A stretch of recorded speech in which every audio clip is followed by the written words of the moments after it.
Hello guys, khomjari membu si Rubik cube mai tara solve tawne have dam tak jage video me thamjage adu gidamakta Rubik cube si 3x3 gi Rubik cube ni si solve tawna hona bada basic formula kai khar changi ham thai basic hadi step manga ta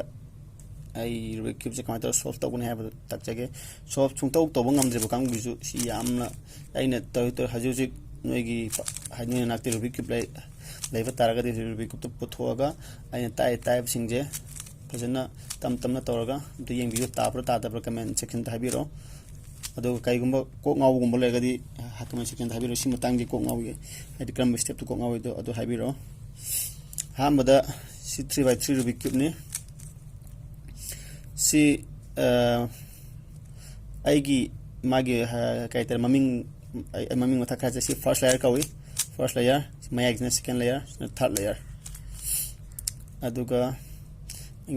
right chinamu right r kawi horen r na denote torokani horen formula pamada sumna l left na l na denote torokani sina mamang na front kawi sina f na denote torokani mamang matung jina back kawi b na denote torokani aduga mathakna u upper u na dino torokani makhazna down d na dino torokani horan adu r hai taragadi clockwise amalai swan height swan legi toba makatan adu r prime hai taragadi anti clockwise makatan swan to l haragadi l makatan l prime hai taragadi anti clockwise makatan swan to u makatan u prime anti clockwise makatan clockwise kan tat hai tar back clockwise मतलब b clockwise b prime anti clockwise front f clockwise f prime anti clockwise d clockwise d prime anti clockwise ko swan leni aduga si am se corner nipan legani 1 2 3 4 5 6 7 8 se the corner nipan le corner nipan jida corner khudimak any corner khudimak se the color of momlo legani red yellow blue red white blue so anta color corner khudimak corner nipan khudimak color of momlo oigani aduga sinamuk corner gi maya singje si corner gi maya si maya singje si corner ni gi maya silera si corner ni gi maya silera si singjina mu 8 species kawe 8 species kawe ace 8 species kawe ko sina only color two color legane color ni tang legane se orange blue red white swana color ni tang legane aduga si maya da muto to se sina mu fixed point sina main point ne ko sina fixed point sugum taruk legane 1 2 3 4 5 6 color legane siju 6 color ni 1 2 3 4 5 6 color je si je sungong hong bo yaro sungong hong do pone say the white oida say the white loina oira kan si ta ga ko white ke opposite kai legi on yellow do ta si yellow je sungo hong ro mathak the white le di makha di yellow je si sungo hong ro do pone ko aduna nang swan any ungo ko any ungo nang si nang kala je sungo hong white je sungo hong aduna ji basic quite first step solve to book step hai ta ga di go ji ama se the plus same over plus ama han same jabu ko any se blue de horjoy red de horjoy orange de horjoy yellow de horjoy green de horjoy orange de horjoy ko adu ko ji nang yellow de ra red de ra green de ra white de ra any ma ta hawo ko adu plus han same de thota adu ko ji white de horjoy ko white de horjoy du ta di se plus ama han same ji plus ama han same ji ama da pubiro already say aman lai jare ko lai jabaje laire laita kangu to sida ama laire ani le home sida opposite loi laire ko adu tari si mathak to le bo to ne ba si mathak to pukhlo ama pukhla ani ke tangare si ama ani ke tangare adu si je koina mathak to pukhla ka ta swana ko swana laire ga di si je mathak to di lai adu orga su si je kena ta de haidi mathak ta lekte si opposite side ta leyab ko aduna si je kamai to ne have the si makha da ni ko le mi ja si le maje koina ani swan amma ani kadang mathak yaudabe de ko si tangkhai bu tang leijeba tangkhai bu leraga koina sije ako swain pai jina ko swain pai baje koina swain an onthoga sije lekhalak je ado sije jo example am pige sije swain lekhalak taraga di seida hana leima pot je sije makha dang chakre bu ko to si makha chakre bu ko ado sije swain taw dabida sigi jaga je sije ahang ani leitna ko hang ani jo ani jimung amai da pubiro ba sije somna pura joy natragana sije somna pura joy swain pura kan da lekhat piro ado da di si mangdre na ko ano swain taw dani sije sije lere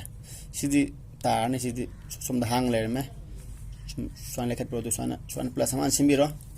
ado plus sema matung da si plus sema gi makhal ani leko sidi ne kan tawre de sije somda han semaga somda puthra joy ko ado sije chamane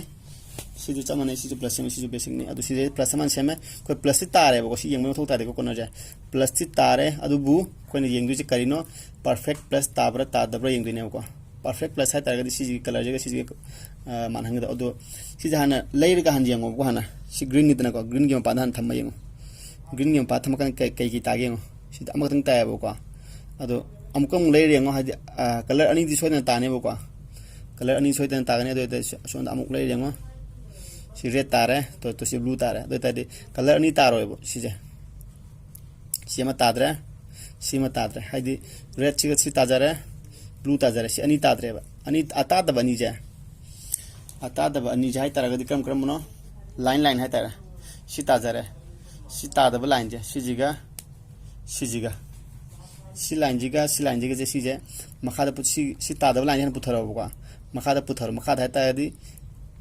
yellow gi jaga tha opposite ai ango bogi opposite kaino yellow ni do siji khada puthara oswana khada puthara yellow gi makta le ko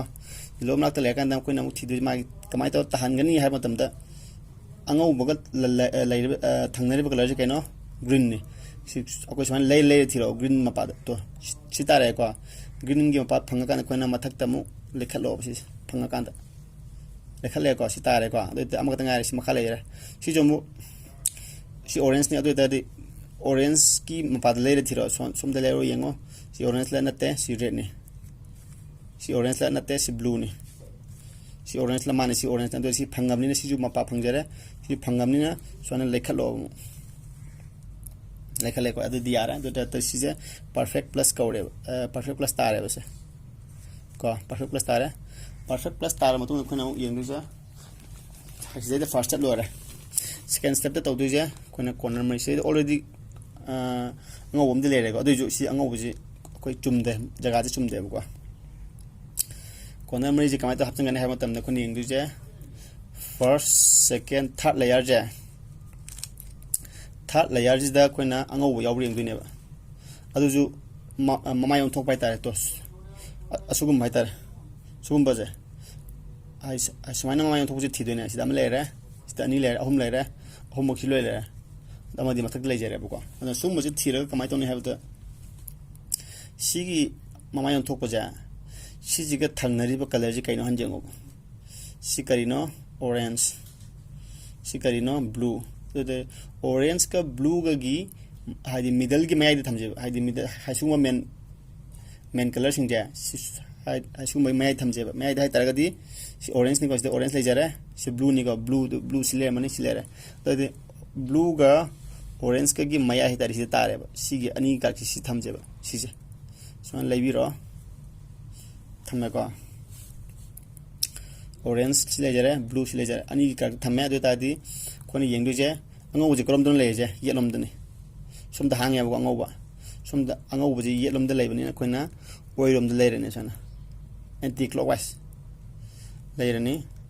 aduga makha mathak je kone sije putharani ma putharani sije mu clockwise mu leirani so clockwise mu leirani yanta ko si mathang da sije haisi formula gum mani sije adu sije am lai formula adu sije hai roge hai formula do na ire roge nang sum amuni tawja mathang da sum ta jara kane adu mathang da mu yango sile to ango bu ko makha da leba first second third layer da leba anglom haidi front lom do nen baitare mamai on thok baitare sidam de la do de si jom gi ango kai kala no white ka thang color je kaino red ka green gane adu red si lai jare green column dono green som da le ra adu ta di red ka green ga si maya ji thamane ba ani gi ka ta adu da si som da poro son lai ro green si lai jare red si lai si ani ka ta le ra ka green red de si ju samane si ju yet tani lai je yet ta le ne koi som da oiram da lai ra ni mathak ta gi ama reverse ama la ni haidi anti clockwise ama la ni r prime hai ta na adu som da mu d reverse la ni amu r yare ko ta di si ta re ko kai kai dong lai gi mo thi som da jung lai ando ado handak te mu si je ngasai ge di yelom da le na handak orum da la ba ko si je kai color ni red ka blue ko si di jaga je chap chan ta re si maya je ta ja re ba si red le jare red blue le jare blue ga red ke maya de sim ta ja re ba ko ado si je ngasai ge di yelom da le bani orum da le bani ado handak ti orum da le bani na yelom da le re ni yelom da le ro matung da mu som da pai ro oina mu son to ching da bi ro si je angau buni ko si je already angau budi le jare ba adu ju si ki jaga je la le ba ko man le jaga je ma je som da le du ni ba aduna ma achum ba jaga jan hap se ba ko adu si je makha da putha bi ro si je reverse muk to ro sumaina mathak ta muk hangat kro da makha da ma ta ngai re ko le angau bu ja adu da angau bu si ama ta ngai re wa le je to de kai da le gi thiro ku di thiro si le ra si ju ado si last ne si di mai makha da sum pupiro hang bagi makha da sum pupiro ado si je yelom da lebni krom lai gani oirom da lai rani makha da puthara ani yelom da mung le ro matak ta mung lekhat piro tare ko se first layer tare complete first layer tare se da first step lo ra second step lo ra matang da mu koina mu second layer je solve to ga hak tare di koina mu si je cube che si mathak ki loi tare first layer si mathang kan tho kan da mu smaini yang smaina pai ro any sati pai be pai kan mathak ta lei ba color je kena main je middle je yellow ne ba ko yellow ni aduna yellow si hadi se da kona second layer je solve to no only 1 2 3 4 pieces ai chang ya ba ko adu jo 8 piece mari kitane ba amma ani hom mari kitane ba ko hai mathau ta je maru oi ja aduna khoi mathak ti engdu je sumba 8 piece ya maya hai corner ke maya sing je 8 piece ya sugum ba je yellow yaw da ba thik do yellow color je si je yaw da ba thik do ba jan tai ko haidi yellow color yaw da ba 8 piece si 8 piece ya ba si ya de ke no si yellow yaw yellow ga red kani si ya bra si green ni si adubu si yellow ni si ya de si ya bra si ya ra haidi si yellow yaw de si red ka blue gane adu kai gum si je si le me khala jaw ka adu ta de khoina si je red ke ma pa da pura kan pi ne soin to na sa soina red ke ma pa da na pura ga mai color ji hana match to hon gani adu matung damu khoina khoi si je decide to du ne ba khoina khoi si decide to gani kari haidi si je karom de chak kani hana si gi red ka blue ga je som da chat katra som da le ga chungmudra som da le ga na chungmudra ji khoina khan du ne ba adu de nang ju khan hadi no ju khan hai ni na ba haidi si red ka blue gani red ka blue ga som da di chat la roi ba kai no di si de red ka green already le jare ba ko adu si de masa chum le jara na adu na si red ka blue ga je som da red ka blue ga si ta du ne ba si de blue ne adu si de si la le ba ko si orange ne adu na si gi jaga je si na mo chun de na adu ta ga di si je oirom de ne ko prok tu ja si je oirom de ne prok tu ja adu ta ga di oirom da chat to ni na khoina si je yelom da lai ne ba ko oirom da chat to ni na si de oirom da tham do ni na khoina hamba kano je formula hai tar si je yelom da puthok ro ba hai yelom da si je si je lai khat pi ro ko ado si side tham gro si side tham gro som dong on thok pi ro hai chat tham hai si je magi reverse tam to si je reverse to ka ni ko si je sine le me do ko si je som da lai thok ro do si je reverse to ka ni si reverse to ka ro do ni hai si je matha makadang pupi ke dong ne bu ko adu ko som da mu on tho kan da mu yang ngasai formula to si je angau bo je ꯑꯉꯧꯕꯁꯤ ꯌꯦꯠꯇ ꯂꯩꯕꯅꯤꯅ ꯑꯣꯏꯔꯣꯝꯗ ꯂꯩꯔꯅꯤ ꯁꯤꯒ ꯆꯞ ꯃꯥꯟꯅꯩꯀꯣ ꯉꯁꯥꯏ ꯅꯣꯏꯅ ꯑꯈꯟꯅ ꯑꯣꯟꯊꯣꯛꯄ ꯆꯞ ꯃꯥꯟꯅꯩꯀꯣ ꯁꯣꯝꯗ ꯂꯩꯔꯒ ꯁꯨꯃꯥꯏꯅ ꯇꯧꯕꯒ ꯁꯤꯒ ꯆꯞ ꯃꯥꯟꯅꯩꯕꯀꯣ ꯑꯗꯨ ꯁꯤꯗꯩꯗꯅ ꯑꯃꯨꯛ ꯍꯥꯏꯗꯤ ꯁꯤꯗꯩꯗ ꯑꯃꯨꯛ ꯀꯃꯥꯏꯅ ꯇꯧꯕꯁꯤꯅ ꯃꯊꯛꯂꯣꯝꯗ ꯂꯩꯕꯅꯦꯕ ꯃꯊꯛꯂꯣꯝꯗꯅꯦꯕ ꯂꯥꯛꯏꯁꯦ ꯑꯗꯨꯅ ꯃꯊꯛꯂꯣꯝꯗ ꯂꯥꯛꯄꯅꯤꯅ ꯑꯩꯈꯣꯏꯅ ꯑꯃꯨꯛ ꯍꯥꯏꯗꯤ ꯃꯊꯛꯂꯣꯝꯗꯁꯨ ꯇꯧꯕ ꯌꯥꯏꯑꯕ ꯁꯨꯝꯅ ꯃꯊꯛꯂꯣꯝꯗ ꯁꯣꯝꯗ ꯍꯥꯡꯕꯅꯤꯅ ꯁꯣꯝꯗ ꯂꯩꯕꯤꯔꯣ ꯁꯤ ꯄꯨꯈꯠꯄꯤꯔꯣ ꯁꯤ ꯄꯨꯈꯠꯄꯤꯔꯣ ꯁꯨꯃꯥꯏꯅ ꯇꯧꯔꯒ ꯁꯤ ꯇꯥꯔꯦꯕꯀꯣ ꯑꯗꯨ ꯇꯥꯔꯗꯤ ꯑꯃꯨꯛ ꯌꯦꯡꯉꯣ ꯁꯤ ꯇꯥꯔꯕꯅꯤꯅ ꯑꯃꯨꯛ ꯑꯇꯣꯞꯄ ꯑꯃꯃꯨꯛ ꯌꯦꯡꯉꯣ ꯑꯇꯣꯞꯄ ꯑꯃ ꯀꯩꯅꯣ ꯌꯥꯎꯗꯕ ꯌꯦꯜꯂꯣ ꯌꯥꯎꯗꯕ ꯑꯃꯨꯛ ꯌꯦꯡꯉꯣ ꯁꯤ ꯌꯦꯜꯂꯣ ꯌꯥꯎꯕ꯭ꯔꯥ ꯌꯥꯎꯏ ꯁꯤ ꯌꯦꯜꯂꯣ ꯌꯥꯎꯏ ꯁꯤꯗꯤ ꯒ꯭ꯔꯦꯠꯅꯤ ꯁꯤ ꯌꯥꯔꯔꯣꯏ ꯁꯤꯁꯨ ꯌꯦꯜꯂꯣ ꯌꯥꯎꯕ꯭ꯔꯥ ꯌꯥꯎꯏ ꯁꯤ ꯑꯣꯔꯦꯟꯖꯅꯤ ꯑꯗꯨꯕꯨ ꯁꯤ ꯌꯦꯜꯂꯣ ꯌꯥꯎꯏ ꯁꯤ ꯌꯦꯜꯂꯣ ꯌꯥꯎꯕ꯭ꯔꯥ ꯁꯤꯁꯨ ꯌꯥꯎꯏ ꯁꯤꯁꯨ ꯁꯤ ꯒ꯭ꯔꯤꯟꯅꯤ ꯑꯗꯨꯕꯨ ꯁꯤ ꯌꯦꯜꯂꯣ ꯌꯥꯎꯋꯦꯕꯀꯣ ꯁꯤ ꯌꯦꯜꯂꯣ ꯌꯥꯎꯕ꯭ꯔꯥ ꯁꯤ ꯌꯦꯜꯂꯣ ꯌꯥꯎꯗꯦ ꯁꯤ ꯕ꯭ꯂꯨꯒ ꯁꯤ ꯑꯣꯔꯦꯟꯖꯀꯅꯦꯕꯀꯣ ꯑꯗꯨꯅ ꯁꯤꯁꯦ ꯑꯩꯈꯣই ꯊꯕꯛꯇ ꯁꯤꯖꯤꯟꯅꯔꯁꯤ ꯁꯤꯁꯦ ꯕ꯭ꯂꯨꯒꯤ ꯃꯄꯥꯗ ꯄꯨꯕꯤꯔꯛꯑꯣꯕꯀꯣ ꯁꯤ ꯁꯨꯃꯥꯏꯅ ꯊꯤꯔꯒ ꯌꯦꯡꯉꯣ ꯁꯤ ꯕ꯭ꯂꯨꯔ ꯅꯠꯇꯦ ꯁꯤ ꯒ꯭ꯔꯤꯟꯅꯤ ꯁꯤ ꯌꯥꯗ꯭ꯔꯦ ꯁꯤ ꯕ꯭ꯂꯨꯔ ꯅꯠꯇꯦ ꯁꯤ ꯔꯦꯗꯅꯤ ꯑꯗꯨꯅ ꯁꯤꯁꯦ ꯁꯤꯁꯦ ꯑꯃꯨꯛ ꯂꯩꯔꯦ ꯌꯦꯡꯉꯣ ꯇꯣ ꯁꯤ ꯕ꯭ꯂꯨꯔ ꯃꯥꯅꯦ ꯁꯤ ꯕ꯭ꯂꯨ ꯇꯥꯔꯦꯕꯀꯣ ꯁꯤ ꯕ꯭ꯂꯨ ꯇꯥꯖꯔꯦ ꯕ꯭ꯂꯨ ꯇꯥꯔꯕꯅꯤꯅ ꯑꯩꯈꯣꯏ ꯁꯤꯅꯦ ꯑꯩꯈꯣꯏꯅ ꯌꯦꯡꯗꯣꯏꯁꯦ ꯕ꯭ꯂꯨꯒ ꯑꯣꯔꯦꯟꯖꯀꯁꯦ ꯀꯗꯣꯝꯗ ꯆꯠꯇꯣꯏꯅꯣ ꯁꯤ ꯌꯦꯡꯖꯦꯕ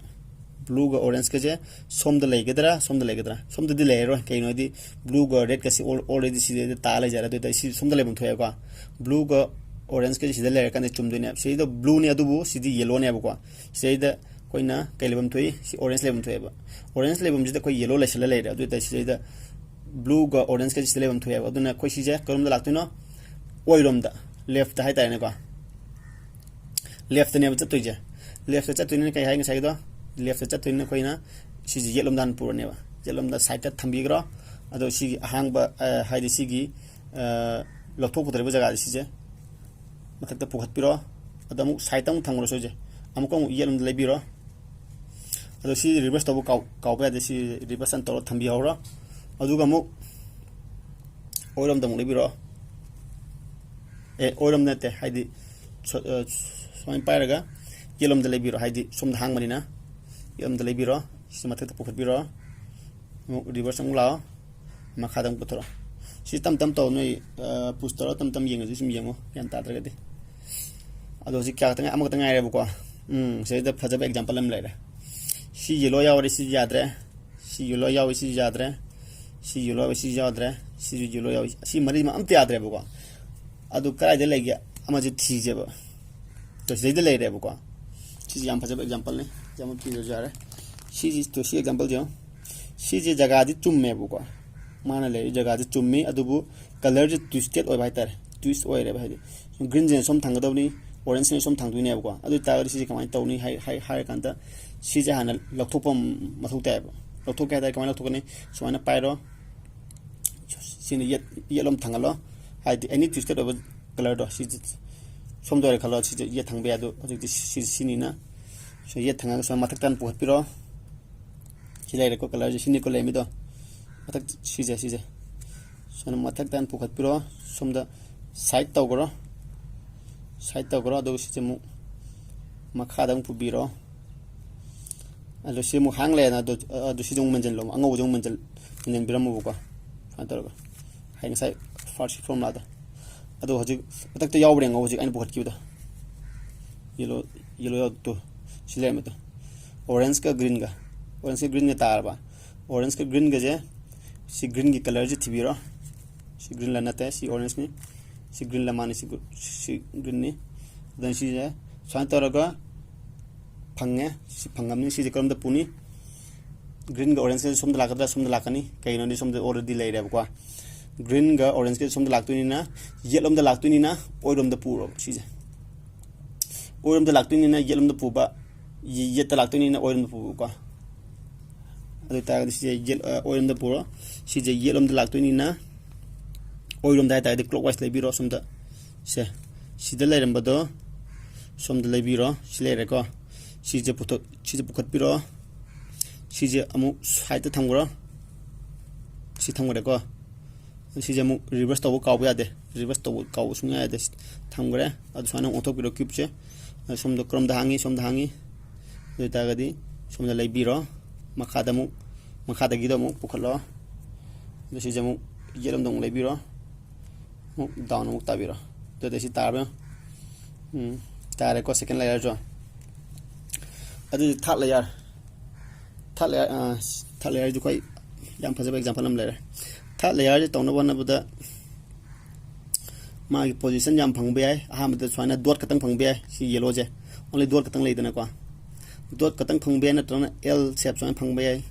tawna I phang be ai tawna plus phang be ai ko adu sidagi mathang bang tawjar ke ai formula mathak ta screen da hapsar ke ya si formula je pal any na swana dot phang ma ga dina any side ki hobi ai any side ki hobi ai hangaga any side ki pairaga formula je palo ko swana ai kan ai screen sum hapsar ke nang tam tam sum palo ta kan ai khra thun tawge to si tare wo si je swana l chemuk tan l dige muk ai muk tar kan ne ko swana l tar ga de kan mai pai ne have the l tar ga de swana l je swana oirom do ibagi l gi style swana to pai ho ko kip se swana pai ro adu si dum palo sem formula je to na ai muk tare do ai dige muk plus muk tar tu ne ba adu ai tar ga de muk hadi sang sum pai ho hadi parallel da pai som da pai ga na tana som da pai ga any ya parallel sum pai adu hadi ke sem formula je se sem sum palo to sem formula pala kan dam kai tare plus muk tare plus tar kan de yeng go so ma je perfect plus tar da ta de yeng go sagi hai coin to give do perfect plus tar ta si ta de si ani di tare bo ko si ani tare dubu ani ta de adon si je perfect plus ta na bi formula jung tunga le ko si na formula tunga hodi ke plus ta na bi formula orge de na ko adu si na mu perfect plus ta na bi formula mu hajira ke si je ekanam hai ko si je hojikti sumne yet ka hai si swan thangna ba color ni ta si je perfect ni si ani je ta dam ne ko si perfect ta ba ni ja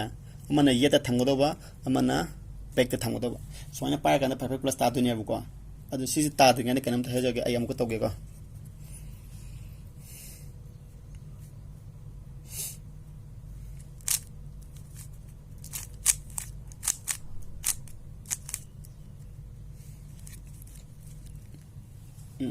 यार ससमाने ये त हादि कइगुम सोमदा तागा दिना हाइसमान पायगा तौद सि हाइसमान थंगनाबा colour नि तागा समान तागा दि सोम yet अमदा म थमो अदुगा back तम थमो समान पायो को क्यूब चा अदु सिलेगन बया दे को लेगन बया दे नंग काउदना बाय तरे नंग खंग दि फा अदु हाइट्रिब गांगु दि सि काउ बया दे दनु लेगन बया दे समान पायो अदुगा सि फॉर्मूला से पालो R U R prime U R U1 U2 R prime adu swan lay yango perfect plus tare adu ta dikho ji wal ji kaino only corner ka tangai re ko last corner je tana wanam de si gi formula cho wum lay yam chang ya yam chang budin te ne khra chang mai tare si formula je pana bona tam kona si corner je hal no tam da kona si corner mani jaha yengwa ma thau ta ba ko kari yengane ba da magi jaga je magi position je chumbra han yengne ba sida le position je mai chumbra hai de si je sida le bam thokra si je sida le bam thokra do de ko si yenga si de kai kala le bam thui yellow ne green ne red ne adu bu sida yellow ne red ne blue ne adu si je mai position chumdre ba ko si jo mu yengo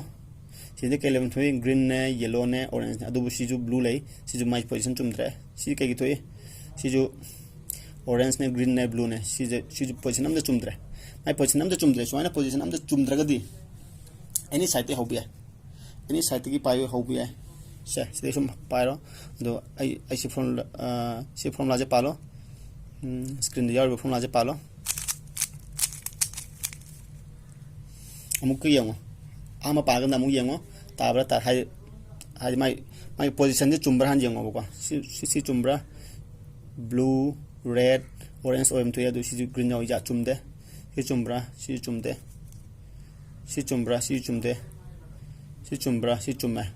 yellow blue orange si position chumme ba ko ai di the blue si blue lay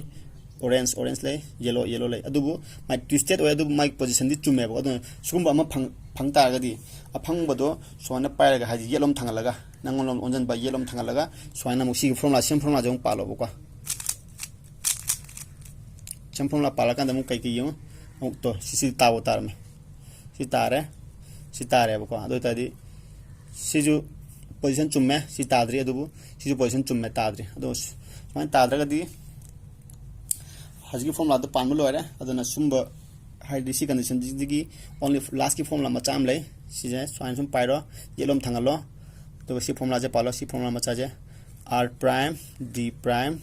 r d r prime d prime r d r prime d prime r d r prime d prime r d d book लेके दौनी को formula सुन अदो हादि नंग सि यांगान सि तादब मालंगने बको अदो सि मथक सि गदंग यंग बको नंग सि यंगुगिनो अदो फॉर्मूला दि r prime d prime r d book लोय तौदोनी को नंग सेदा r तारे ना r बुक तंग तौबे d बुक तौदोनी सि तार मतुंग दा किप सि होंबे यादे सि होंबे यादे मथक सि गतंग लेगे दबो मथक जे नंग सि अतादब जे अतादब सोन लेरो लेरा गनंग येलम दे थांगलो सि कोना दे थांगलो अदो सेम फॉर्मूला अंग पालो जे r prime d prime r d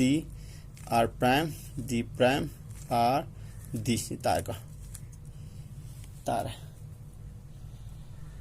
सितारे अदो मैम सिदा ज्ञान तादा को ngau कई के हाई क्रम जगह द को ngauवी दो क्रम जगह द ज्ञान तादे खोते अदो हाई कमेंट सेक्शन द हाइबिरो अदो आई क्रम अदो